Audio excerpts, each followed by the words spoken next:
Abdullah Abdullah, thank you for joining me on UpFront. The war in Afghanistan is now the longest war in US history. 18 years in, President Donald Trump wants to pull US troops out, but you say they need to stay, quote, until the war is over and peace is restored. So basically they should never leave?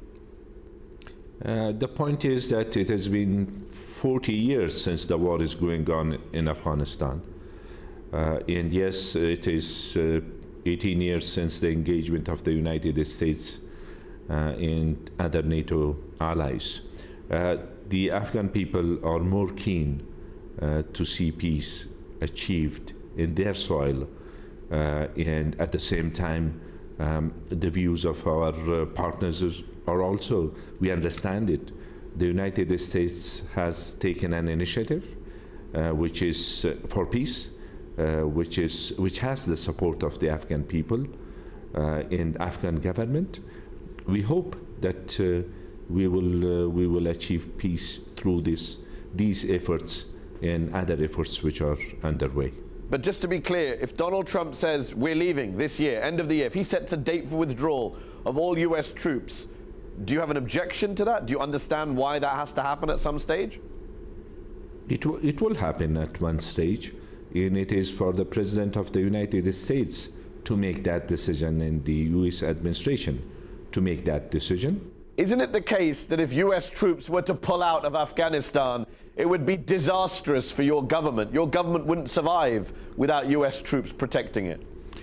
If it happens or happened without taking the conditions into account, it will have consequences.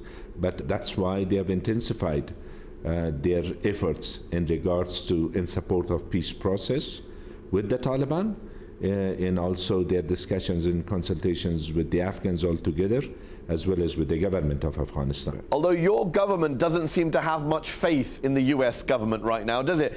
You've suggested that the US envoy to Afghanistan, Zalmay Khalilzad, who has been shuttling back and forth between the Taliban and your government, is, quote, selling out Afghan security forces and has ambitions to take over Afghanistan himself. And the Americans are furious with your government now for saying that, aren't they? Those remarks were not reflecting the views of the people of Afghanistan as a whole. It was so dramatic, and it was unfortunate that it happened in the reaction of. So you don't agree with the National Security Advisor that the US official, Ambassador Khalilzad, is trying to set up a caretaker government of which he will be the viceroy? You don't agree with those remarks?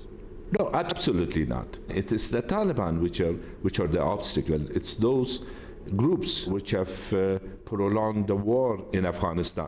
Well, let's talk about the Taliban. The US and the Taliban have now held 5 rounds of direct talks since October. Do you agree with your National Security Advisor when he says there's no point in talking to the Taliban and that the US is simply legitimizing the Taliban by sitting down with them? Do you agree with that view? The point is that it's the Taliban which are fighting. It's the Taliban which are still having contacts with the terrorist organizations, including al-Qaeda. When you have a problem with a group, you sit and talk to them, but at the same time, when it comes to the destiny of our country and our nation, it will be decided between the Afghans. If the Taliban say, we would like to be able to run in the next elections, we want to participate in the next round of Afghan elections, are you okay with that? Yes, of course, absolutely. If Taliban give up the fighting and violence and sever their links with the terrorist groups and turn themselves into a political entity and fight for their cause politically and join the political process. What about a transitional government involving you and the Taliban? Because the point is that we are not there.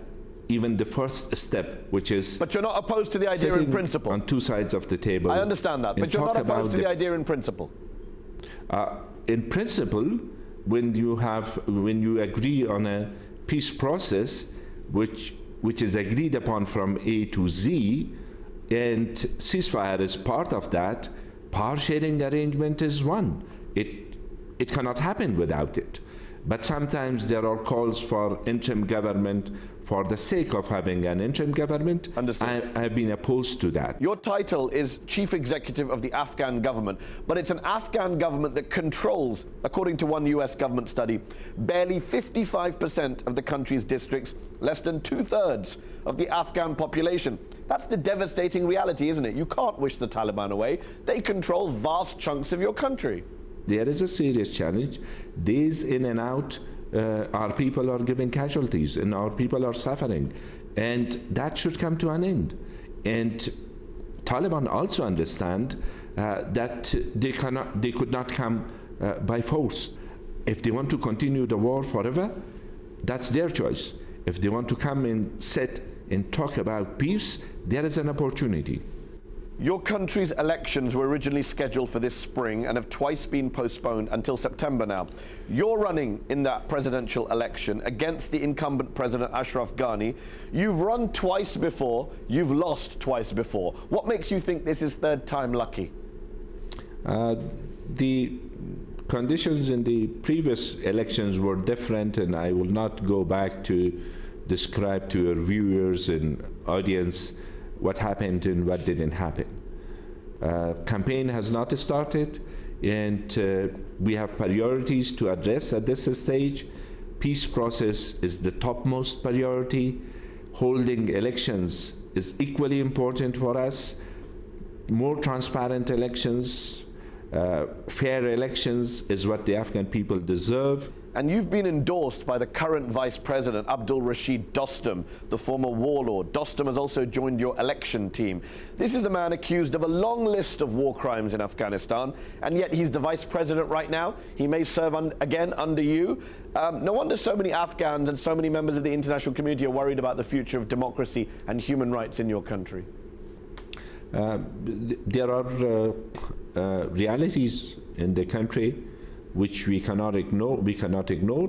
I'm not talking about everything, every allegation or every accusation against this individual or that individual, but General Dostum has supported me, my ticket, and he will continue to have influence in the politics. Just to be clear, Vice President Dostum has been accused not just of suffocating and massacring Taliban prisoners and torturing people by tying them up to tanks, but also more recently of raping and torturing his own chauffeur and having tortured and raped a political rival with an assault rifle.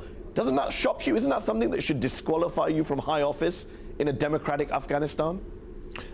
He was in a different ticket last time, and he became the vice president as a result of elections, and he also went public about what had happened in the past and mistakes of the past.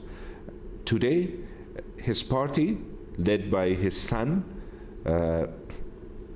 and he himself, has supported my ticket, and you have no problems being endorsed by a man accused of rape by more than one person. The process, there was a legal process which was underway, and that has not come with an outcome or conclusion as yourself described it. But look at the situation in Afghanistan today. Peace is a priority for us. All of us have made mistakes, and we need to learn from our mistakes, and we need to work together to build a stable Afghanistan. One final question. Abdullah, is it the truth that whether or not you or Ashraf Ghani is elected president come September, the problems of Afghanistan, war, poverty, corruption, food insecurity, regional meddling, they're not going to be solved by just changing the guy who sits in the presidential palace, are they? They're pretty deep-rooted.